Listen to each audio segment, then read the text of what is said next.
बिस्मिल्लाहिर्रहमानिर्रहीम। Basic introduction speech coding techniques का देखते हैं। ट्रेडिशनल और पुरानी speech coding techniques state of the art के लिए स्पीच प्रोसेसिंग से रिलेटेड जर्नल्स और कॉन्फ्रेंसेस में आपको मिल जाएगी इंफॉर्मेशन, लेकिन हम जो बेसिक टेक्निक्स हैं उनको डिस्कस करते हैं। तो स्पीच स्पीच कोडिंग टेक्निक्स की दो ब्रॉड कैटेगरीज बन सकती हैं, एक वेव फॉर्म प्रिजर्विंग कोडिंग और एक psycho acoustic coding. Wave form coding में आपकी जो कोडिंग है वो स्पीच की सिग्नल शेप रिटेन करने के लिए रिटेन करती है, जबकि साइको एक्यूस्टिक में हमने स्पीच सिग्नल की शेप को एग्जैक्टली रिटेन नहीं करना, बल्कि हमने ह्यूमन परसेप्शन के कैरेक्टरिस्टिक्स यूज करके स्पीच को कंप्रेस करना है। तो स्पीच कोडिंग बेसिकली स्पीच को एफिशिएंट फॉर्मेट में सेव करने को भी आप कह सकते हैं और लूजली से कंप्रेशन भी कह सकते हैं आप। तो वेव फॉर्म कोडिंग में सबसे पहले जो सबसे फेमस और ट्रेडिशनल टेक्निक है पल्स कोड मॉड्यूलेशन, उसको डिस्कस करते हैं। एक तरह से थ्योरेटिकल बेंचमार्क है, लेकिन इसमें कंप्रेशन नहीं है। तो जो थ्योरेटिकल फाउंडेशन के लिए ज़रूरी है कैसे स्पीच को हम डिजिटल फॉर्मेट में कन्वर्ट करते हैं। तो पल्स कोड मॉड्यूलेशन के बेसिकली दो स्टेप्स हैं, सैम्पलिंग और क्वांटाइजेशन। सबसे पहले एनालॉग स्पीच सिग्नल है, अगर तो हमने उसे टाइम डोमेन में सैम्पलिंग करनी है, यानी कि एक कांस्टेंट इंटरवल के बाद हमने सैंपल्स उठाने हैं, और वो इंटरवल जो डिपेंड करता है सैम्पलिंग फ्रीक्वेंसी पे, यानी कि रेसिप्रोकल ऑफ सैम्पलिंग फ्रीक्वेंसी है। इस पर हम बात कर चुके हैं काफ़ी दफ़ा। तो अगर आपका एफ एस सैम्पलिंग फ्रीक्वेंसी है तो 1/fs आपका सैम्पलिंग इंटरवल हो जाएगा, और टाइम इंडेसेस अगर आप इंटीजर इंडेसेस ले लें n, तो आपका n टाइम्स t से x of n discrete signal मिल जाएगा आपको। ये डिस्क्रीट है, लेकिन इसका एम्पलीट्यूड कॉन्टिन्यूस है। एम्पलीट्यूड इसका कुछ भी हो सकता है। इसको डिजिटल बनाने के लिए हमें एम्पलीट्यूड को क्वांटाइज करना है। क्वांटाइज मतलब फिक्स इंटरवल्स बनाने हैं, और उस इंटरवल के अंदर अगर कोई एम्पलीट्यूड आता है तो उसको हम राउंड ऑफ कर देंगे, या अपर या फ्लोर कर देंगे या सील कर देंगे उसकी पोजीशन पे बेस्ड इंटरवल की लोअर या अपर बाउंड्री पे। तो बेसिकली क्वांटाइजेशन सिंपली आपने इंटरवल्स फिक्स करके राउंड ऑफ करनी है values to the nearest boundary. तो अब ये इंटरवल साइज अगर आप देखें तो ये डिपेंड किन चीज़ों पे करता है, दो चीज़ों पे करता है। एक तो आपका पीक टू पीक रेंज, यानी कि आपकी टोटल एम्पलीट्यूड की रेंज क्या है, पूरे सिग्नल में मिनिमम एम्पलीट्यूड क्या है और मैक्सिमम क्या है। अगर दोनों साइड पे -XM और -XM है तो आपका 2XM आपका पीक टू पीक रेंज है, राइट।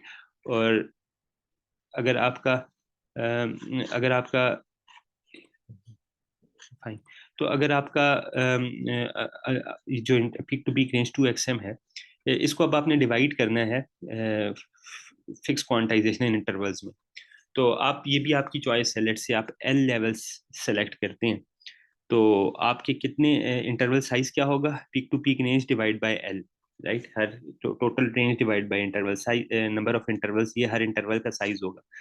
तो पीक टू पीक आपका 2 टाइम्स XM है, और इंटरवल्स आपके पास एल हैं, जो कि अगर आप बाइनरी से रिप्रेजेंट करें, बाइनरी में रिप्रेजेंट करें बिट्स से, तो आपके एल इंटरवल्स बी बिट्स से रिप्रेजेंट हो सकते हैं। अगर तो इसका मतलब है कि आपके पास 2 बी इंटरवल्स हैं, राइट।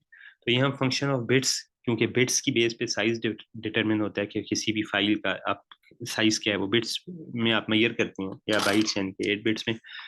तो आपका बेसिकली कोई इंटरवल साइज 2XM/2 बी है, अगर आप बी बिट्स की डेप्थ से क्वांटाइजेशन कर रहे हैं। बी बिट से आप एक सैंपल को रिप्रेजेंट कर रहे हैं, ठीक है। एक सैंपल, अगर आपके पास एल लेवल्स हैं तो हर सैंपल आपका, इसका मतलब है एल नंबर्स से है ना, जिनसे रिप्रेजेंट हो सकता है। और एल नंबर्स अगर बाइनरी में आप रिप्रेजेंट करेंगे तो 2 बी से रिप्रेजेंट होगा, राइट। तो अब आगे चलते हैं।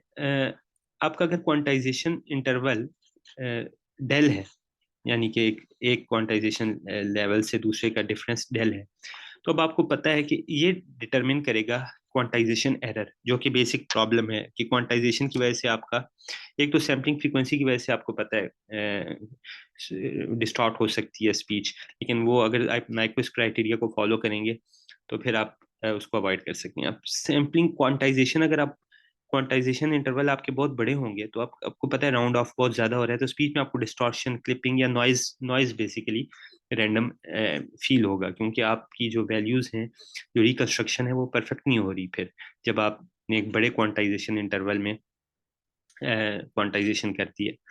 तो अब आपको जो क्वांटाइजेशन एरर आ रहा है जिसकी वजह से नॉइज आपको फील होगा, तो वो आपका क्वांटाइजेशन एरर मैक्सिमम कितना हो सकता है, हाफ ऑफ दिस इंटरवल, क्योंकि इस हाफ तक होगा तो फिर वो अपर या लोअर साइड पे राउंड ऑफ होगा। तो कितनी वैल्यूज आप मिस कर रही हैं क्वांटाइजेशन के दरमियान, वो half of single interval size है। तो मैक्स क्वांटाइजेशन एरर आपका हमेशा हाफ हाफ ऑफ डेल है, यानी कि 2xm over 2 rest power B की बजाय xm over 2 rest power B हो गया। बी बिट्स हैं, xm पीक एम्पलीट्यूड है आपकी स्पीच में। अब अगर देखें आप, तो क्वांटाइजेशन एरर या स्पीच क्वालिटी, कोडिंग क्वालिटी किन दो चीज़ों पे डिपेंड कर रही है। एक कर रही है आपकी एक्स ऑफ एम पे, यानी कि peak amplitude in your speech पे, और एक कितनी बिट्स से आप हर सैंपल को रिप्रेजेंट करते हैं बी पे। ठीक है, यानी कि लेवल्स बी का ही फंक्शन है, एक दूसरे वाइस वर्सा है ये। तो आपके पास दो प्रोपोर्शनैलिटीज आ गई कि अगर आपका पीक एम्पलीट्यूड ज़्यादा है तो आपका ज़्यादा एरर होगा, और अगर आपकी प्रोवाइडेड बिट्स फिक्स रखें आप, और वाइस वर्सा करें, अगर आप पीक एम्पलीट्यूड आपका फिक्स रहे, आप सबको सेम नंबर ऑफ बिट्स से, सब सैंपल्स को same number of bits B से रिप्रेजेंट करें, तो आपको पता है ज्यादा बिट्स से, ज्यादा बिट डेप्थ से आपका एरर कम होगा। तो बिट्स ज्यादा करने से एरर कम हो सकता है, बट उससे प्रॉब्लम क्या है कि आपका फाइल साइज बढ़ेगा। तो अब ये, और इसी तरह अगर आपका एम्पलीट्यूड ज्यादा हो रहा है, तो वो तो आप स्पीच पे डिपेंड करता है, तो भी आपका एरर ज्यादा होगा। तो अब ये तो स्ट्रेट फॉरवर्ड टेक्निक थी कोडिंग, लेकिन इसमें कंप्रेशन नहीं है। कंप्रेशन कैसे हम अचीव करेंगे? अब हमने देखा है कि एक्स एम ज्यादा होने से आपका एरर ज्यादा होता है, और अगर आपको सेम एरर मेंटेन करना है तो आपको बिट्स बढ़ानी पड़ेंगी एक्सएम बढ़ने पे, यानी कि एम्पलीट्यूड पीक बढ़ने पे आपको बिट्स बढ़ानी पड़ेंगी। लेकिन प्रॉब्लम ये है, अब हम अडेप्टिव क्वांटाइजेशन को मोटिवेट करते हैं। प्रॉब्लम ये है कि स्पीच में क्योंकि डायनेमिक रेंज ऑफ एम्पलीट्यूड्स है, कुछ विंडोज हैं जो वॉइस्ड हैं उनमें पीक एम्पलीट्यूड कम है, कुछ विंडोज अनवॉइस्ड हैं उनमें पीक एम्पलीट्यूड ज्यादा है। इस तरह speaker to speaker peak amplitude भी वेरी होगा, कोई लाउडर बोल रहे हैं, कोई पीक एम्पलीट्यूड लाउडनेस पे डिपेंड कर रहा है ना। तो अब आपका क्वांटाइजेशन, अगर आप fixed peak amplitude use consider करें पूरी स्पीच में, यानी कि फिक्स नंबर ऑफ बिट्स, यानी कि फिक्स क्वांटाइजेशन लेवल से आप पूरी स्पीच को अपनी क्वांटाइज करें, तो आपके पास ट्रेड ऑफ रहेगा हमेशा कि अगर आप ई एम छोटा रखें तो फिर कुछ लाउड पोर्शंस ऑफ स्पीच आपके क्लिप ऑफ हो जाएंगे, और अगर आप एक्सएम को, एक्सएम को अगर आप स्मॉलर रखें तो आपके लाउडर पोर्शंस कुछ सेगमेंट्स के क्लिप ऑफ हो जाएंगे। लेकिन अगर एक्सएम को लार्जर रखें तो जिन सेगमेंट्स में आपके स्पीच का पीक एम्पलीट्यूड कम है वहाँ पे आपके इतनी बिट्स ज़ाया हो रही हैं, लेट से जो पीक एम्पलीट्यूड से ऊपर जितने क्वांटाइजेशन लेवल्स हैं वो ज़ाया हो रहे हैं। तो सिंपल इसको ओवरकम करने की टेक्निक है एडेप्टिव क्वांटाइजेशन, कि आप स्पीच की एक एनालिसिस विंडो रखें, उसके अंदर आप एनालाइज करें, लेट्स से मुख्तलिफ टेक्निक्स एनालिसिस की, लेकिन एक रफ देख सकते हैं कि peak energy in a window, आप एनर्जी देखें स्पीच की एक विंडो में, उसकी बेस पे आप अपनी क्वांटाइजेशन रेंज डिटरमिन करें, और ये मतलब इसको चेंज कर लें, या नंबर ऑफ क्वांटाइजेशन लेवल्स को चेंज कर लें, किसी को भी इसको चेंज कर लें आप। और फिर क्योंकि आपने सिर्फ एक नंबर है, नंबर ऑफ क्वांटाइजेशन लेवल्स जो आप चेंज कर रहे हैं, तो आपने रिसीवर को ये इंटीमेट करना है कि आपका इस एनालिसिस विंडो के लिए ये क्वांटाइजेशन पैरामीटर्स हैं, let's say E M, X of M या बी आपके for this certain window different है, और वो जब चेंज कर लेंगे तो उसी की बेस पे आपकी वापस आपकी रिवर्स हो जाएगी क्वांटाइजेशन। तो बेसिकली ये जो क्वांटाइजेशन इंटरवल्स हैं, लेवल्स हैं, उनको आप डायनेमिकली एडजस्ट करें अगर based on analysis Windows of speech, for example उसकी एनर्जी पे, तो आप उसकी अडेप्टिव क्वांटाइजेशन कर सकते हैं, जिससे आपका बिट रेट रिड्यूस हो जाएगा अगर आप फिक्स क्वांटाइजेशन लेवल्स करें उसके कॉरस्पॉन्डिंगली। अच्छा, एक और तरीका है, दूसरा मेथड है वेव फॉर्म कोडिंग का, डेल्टा मॉड्यूलेशन या डिफरेंशियल मॉड्यूलेशन भी बोलते हैं, डिफरेंशियल कोडिंग भी बोलते हैं।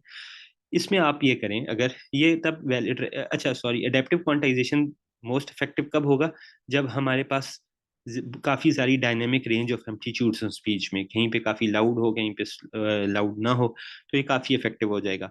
इसके बाद हमारी डिफरेंशियल मॉड्यूलेशन या डेल्टा मॉड्यूलेशन है, ये तब इफेक्टिव होगा जब वेरिएशन कंसेक्टिव सैंपल्स में कम हो, यानी कि slow with respect to time हो स्पीच के एम्पलीट्यूड की। इस केस में आप क्या करें, आप ये कर सकते हैं कि आप बजाय हर सैंपल के एम्पलीट्यूड को क्वांटाइज करने के, एम्पलीट्यूड लेट से पीक में काफ़ी ज़्यादा है उस टाइम पे, तो आपको उतने क्वांटाइजेशन लेवल्स चाहिए, लेट से काफ़ी हाई वैल्यू एम्पलीट्यूड है उसको ज़्यादा चाहिए, उसकी बजाय आप difference between two consecutive samples को क्वांटाइज कर लें। लेट से फर्स्ट सैंपल आपका 2 है, दूसरा सैंपल आपका 1 है, तो आप -1 को क्वांटाइज करें। यहाँ पे 1 है, यहाँ पे लेट से 0.9 है, तो 0.1 को क्वांटाइज करेंगे। तो difference between two consecutive samples को आपने सिंपली जो नंबर आता है उसको क्वांटाइज करके स्टोर करना है बिट्स में। तो आपको पता है कि ये अगर डिफरेंस कम है, यानी कि slow change with respect to time है एम्पलीट्यूड में, तो आपका कंसेक्टिव पल्सेस का डिफरेंस कम होगा, तो एक छोटा नंबर मिलेगा आपको क्वांटाइज करने के लिए। जब छोटा नंबर आप क्वांटाइज कर रहे हैं तो इसका मतलब है कि आपका एक्स ऑफ एम जो पीक थी वो कम हो गई, या आपको कम बिट्स से वो नंबर को आप कोड कर सक इनकोड कर सकते हैं। तो आपको less number of bits required हैं, क्योंकि difference between two consecutive pulses samples आपका एक स्मॉल वैल्यू है जिसको आप अब क्वांटाइज करें, इंस्टेड ऑफ सैंपल वैल्यू को क्वांटाइज करने के आप डिफरेंस बिटवीन टू सैंपल्स को क्वांटाइज कर रहे हैं इनकोडिंग के लिए। और एक लास्ट जो हम डिस्कस करेंगे, predictive coding in wave form coding techniques. तो ये बेसिकली इसके लिए लीनियर प्रेडिक्टिव एनालिसिस पे आप कह सकते हैं बेस्ड है। आपकी हर एनालिसिस विंडो के लिए एक set of linear prediction coefficients determine होते हैं फर्स्ट ऑफ ऑल। अब ये आपने डिटरमिन कर लिया फॉर एन एनालिसिस विंडो। अगर आप ट्रांसमिशन कर रहे हैं तो आप रिसीवर को भेज दें कि ये विंडो के लिए हमारे ये सर्टेन के ए केस हमारे प्रिडिक्शन कोएफिशिएंट्स हैं, जितने भी ऑर्डर के हों, लेट्स से पी के। अब इन प्रिडिक्शन कोएफिशिएंट्स की बेस पे आपने पास्ट वैल्यूज को लेके, पास्ट पी वैल्यूज को लेके प्रेजेंट वैल्यू को प्रिडिक्ट करना है। तो आपकी प्रिडिक्शन क्या होगी, सम of a k times x of n minus k. जब आपके पास ये प्रिडिक्शन आ गई तो आपने अब सिंपली ये करना है कि इस प्रिडिक्टेड वैल्यू और एक्चुअल वैल्यू का डिफरेंस लेना है, सब्ट्रैक्शन करके प्रिडिक्शन और एक्चुअल वैल्यू का डिफरेंस लेके, जो आपका ये एरर है या डिफरेंस है between predicted and actual value, अब आप सिर्फ इसको क्वांटाइज करेंगे। बजाय पूरी वैल्यू एक्स ऑफ एन को क्वांटाइज करने के, एक्स ऑफ एन का difference with its predicted value using set of coefficients, prediction coefficients, जो डिफरेंस आ रहा है इसको आप क्वांटाइज करके सेव करेंगे। तो आपको क्या चाहिए, हर विंडो के लिए एक ही दफा ये एक डिटरमिन करनी है। फिर उस एनालिसिस विंडो के अंदर छोटी जितनी शॉर्ट टर्म विंडोज आएंगी सब के लिए, या जितने सैंपल्स आएंगे सॉरी उन सैंपल्स के लिए आपको सिर्फ difference between prediction and actual value को इनकोड करना है। ये हमारी ऑलमोस्ट सारी वेव फॉर्म कोडिंग है। अब जल्दी से साइकोएक्यूस्टिक कोडिंग की दो टेक्निक्स देखते हैं, एक फ्रीक्वेंसी डोमेन कोडिंग और एक voice coders. Frequency domain coding में आपने ये जो हम टाइम डोमेन में अब सारे काम कर रहे थे, इससे एनालिसिस काम करने हैं फ्रीक्वेंसी डोमेन में। सबसे फॉर एग्जांपल सबसे पहले हम फोरियर ट्रांसफॉर्म अगर ले लें स्पीच का, तो हमारे पास फ्रीक्वेंसी बिन के मैग्नीट्यूड्स आ जाएंगे, ठीक है। शॉर्ट टर्म फोरियर ट्रांसफॉर्म ले लें 2D मैट्रिक्स। अब हम फ्रीक्वेंसी डोमेन में सैम्पलिंग करें, फॉर एग्जांपल सारे फ्रीक्वेंसी बिन्स को रिटेन करने के हम in corresponding to the psychoacoustic resolution of frequencies हम सैम्पलिंग करें। लेट्स से स्मॉलर फ्रीक्वेंसीज पे हम ज़्यादा रिटेन करें सैंपल्स या फ्रीक्वेंसी मैग्नीट्यूड्स, और हायर फ्रीक्वेंसीज पे हम कम रिटेन करें। तो जिस तरह मेल स्केल हमारा बेसिलर मेम्ब्रेन है, उससे इंस्पायर्ड आप सैम्पलिंग करें विद इन फ्रीक्वेंसी डोमेन। अब आप इसको क्वांटाइज करें, तो बजाय सारे STFT को क्वांटाइज करने के, आप non uniform sampling in frequency domain करके उन सैंपल्स इन फ्रीक्वेंसी को क्वांटाइज करके स्टोर कर लें। सारी STFT को रिटेन करने की बजाय आप स्मॉलर रेजोल्यूशन को रिटेन करें with non uniform sampling in frequency domain. उसके बाद ये करने के बाद आपके पास फ्रीक्वेंसी डोमेन में और भी ऑप्शंस हैं। फॉर एग्जांपल आपको पता है कि परसेप्शन ह्यूमन अगर कुछ फ्रीक्वेंसी बिन्स के ऊपर लेस सेंसिटिव है, लेट्स से अगर नेबरिंग फ्रीक्वेंसीज में हाई मैग्नीट्यूड है जिससे ऑडिटरी मास्किंग का चांस है, तो आप उनको कम क्वांटाइजेशन लेवल से इनकोड कर सकते हैं, स्मॉलर क्वांटाइजेशन रेंज रख के या लेस क्वांटाइजेशन इंटरवल्स लेवल्स रख के। इसी तरह आप एनर्जी देख सकते हैं इन स्पेक्ट्रल बिन्स, जिन स्पेक्ट्रल बिन्स में एनर्जी कम है उनको भी आप लेस क्वांटाइजेशन लेवल से इनकोड कर सकते हैं। तो आपकी काफ़ी सारी कंप्रेशन हो रही है बिट्स की। बट एक बात इसमें इंपॉर्टेंट है कि आपकी वेव फॉर्म रिकंस्ट्रक्ट नहीं हो पाएगी, क्योंकि आपने इंफॉर्मेशन लूज कर दी। जैसे फ्रीक्वेंसी डोमेन में सैम्पलिंग की, कुछ फ्रीक्वेंसी बिन्स को आपने डिस्कार्ड कर दिया बेस्ड ऑन साइकोएक्यूस्टिक परसेप्शन। जब आपने उनको डिस्कार्ड कर दिया तो अब वो आपको वापस wave form as it is reconstruct नहीं हो पाएगी। बट इसलिए इसे साइकोअक्यूस्टिक कोडिंग कहते हैं, कि इसमें वेव फॉर्म आपकी प्रिजर्व नहीं हो रही, बट ह्यूमन लिसनर को फर्क नहीं पता चलेगा, क्योंकि ह्यूमन लिसनर उन फ्रीक्वेंसीज पे इतना फोकस नहीं कर रहा। फिर फाइनल फैमिली है वॉइस कोडर्स की। वो कोडर्स, ये तो काफी बड़ी फैमिली है, लेकिन इसको हम अगर इन नटशेल बताएं तो ये speech synthesis, speech parameter estimation and speech synthesis है। कि आपके पास एक स्पीच सैंपल है, तो उसमें आपने दो चीजें एस्टिमेट करनी है। एक pitch, for example voice characteristics. अब आपने ये पिच एस्टिमेट कर दी, तो अब स्पीच की जितनी कंसेक्टिव विंडोज में सेम वॉइस है, आप दोबारा पिच को इनकोड नहीं कर रहे, आप सेम सेम पिच को यूज कर रहे हैं फॉर सब्सिक्वेंट विंडोज जिनमें सेम वॉइस है। और अब उन विंडोज के लिए आप सिर्फ एस्टिमेट कर रहे हैं वोकल ट्रैक पैरामीटर्स। वो एस्टिमेट आप कैसे होते हैं, दोनों चीजें बाद में बात करते हैं। तो आप vocal track parameter for subsequent Windows, जब तक सेम वॉइस चल रही है, पिच आपने एक एस्टिमेट की हुई है, और उसकी बेस पे अब आप वोकल ट्रैक पैरामीटर्स एस्टिमेट कर रहे हैं, यानी कि फोनेम आर्टिकुलेशन पैरामीटर्स भी आप कह सकते हैं एस्टिमेट कर रहे हैं। अब ये दो एस्टिमेट्स लेके आप सिर्फ स्पीच को सिंथेसाइज करें, दोबारा आप रिक्वायर्ड पिच जनरेट करें using the non estimated fundamental frequency, sorry E of excitation component. और फिर आप जो सब्सिक्वेंट विंडोज है उसके वोकल ट्रैक पैरामीटर्स को लेके वोकल ट्रैक का रिस्पॉन्स जनरेट करें, और इन दोनों को फ्रीक्वेंसी डोमेन में मल्टीप्लाई करें या टाइम डोमेन में कन्वॉल्व करें, तो आपके पास स्पीच सिंथेसाइज हो जाएगी।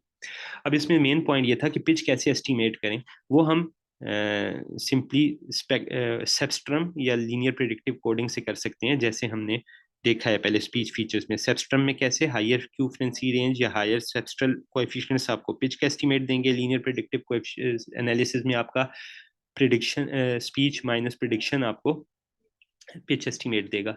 तो आप सिंपली एक दफ़ा आपने ये एस्टिमेट सेव कर दिया, अब आपको बार बार ये सेव नहीं करना। फॉर जितनी सब्सिक्वेंट विंडो सेम वॉइस चल रही है, आपने यही यूज़ करना है रिसीवर पे भी, टू रीजनरेट जो आपने द स्पीच। और अब आपने सब्सिक्वेंट विंडोज के सिर्फ वोकल ट्रैक पैरामीटर्स एस्टिमेट करके सेव करने हैं या ट्रांसमिट करने हैं। तो जब तक वो चेंज नहीं हो रही पिच, तो आप सेम पिच यूज करके ये सिस्टम मॉडल कर सकते हैं, ऑल पोल मॉडलिंग से या पोल जीरो मॉडलिंग से। ये बेसिकली स्पीच सिंथेसिस है, एक तरह से voice coders, speech parameters estimation and synthesis. और स्पीच सिंथेसिस में भी यही तकरीबन आपकी लॉजिक या इसी बेस पे आपकी सिंथेसिस होती है। तो मेरे ख्याल में नफ है अभी के लिए।